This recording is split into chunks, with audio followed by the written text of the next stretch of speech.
Today's video is going to be talking about day 13 exercises for the Mastering Astral Projection in 90 days, as well as I'm going to be talking about a few key tips that you should absolutely know by now before we start moving on and going further into this challenge.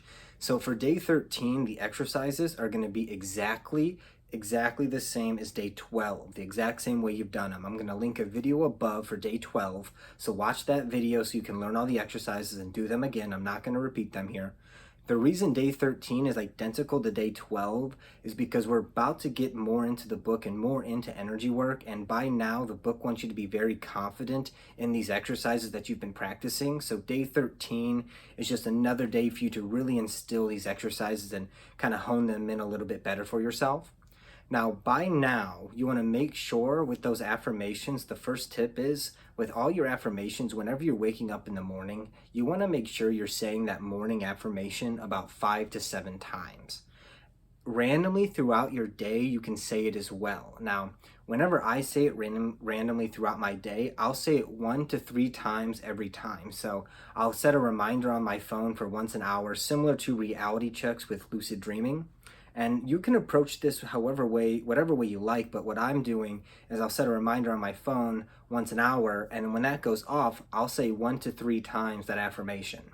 And then at nighttime, you want to make sure you're saying your nighttime affirmation about 30 times. You just really want to try to instill that into your subconscious, that nighttime affirmation. Now, it is interesting when you're just repeating it 30 times, but you can also write it down if you want a few times, say it a few times out loud, say it in your head. You don't have to just out loud say 30 times your affirmation. It can be internal. You can write something down. You can even write it on your phone multiple times. You're just trying to really get it into your subconscious just through that repetition. Now, I also wanted to give you a tip on what it's going to start to feel like when you're doing these energy exercises. When you first started, you might have felt like you were having a big shift, or it might have felt big movement going on, and now you might only feel a little bit of movement or maybe not as intense.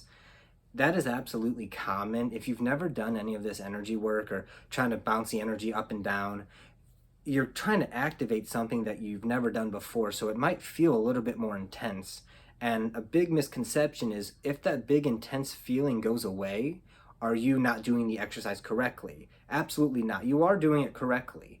Now, the book even says that as well. It's saying that you should expect that over time, that intense sensation of the energy bouncing should subside quite a bit. You just want to make sure that you're doing the technique correctly as well. It doesn't have to matter of how intense that feeling is, or you can't get back to that intense feeling you had on day 10, and it's day 30 now and you're trying to get back there, so you think you're doing the exercise wrong. The most important thing is that you're just staying consistent with those exercises.